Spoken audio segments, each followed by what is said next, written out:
I'm Dana Lewis. I'm an early childhood educator here at Beckwith Public School. So the Rural School Fair is a joint collaboration that we do with the township and their heritage committee, where the kids are all divided up into the 12 one-room schoolhouses that used to be in Beckwith, and they're all representing part of our past.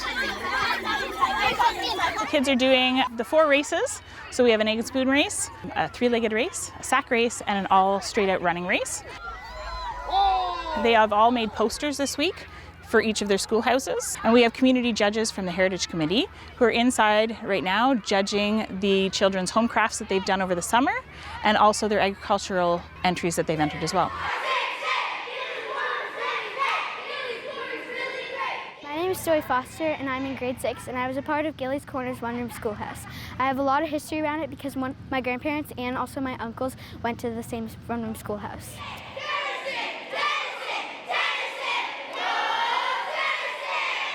Hi, my name is Hannah Burbick.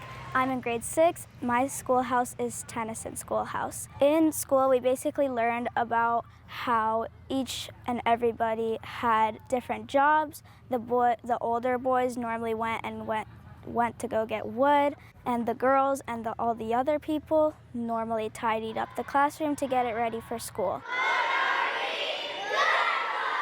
I'm the Reeve of Beckwith Township, Richard Kidd, and I think it's a great event because there's no other better way of learning history than reenacting history. And this is reenacting the one-room school fairs that they had over 100 years ago in Beckwith Township, and the students of today are reenacting it and learning history at the same time. So it's a healthy, active activity, team building, and history all at once.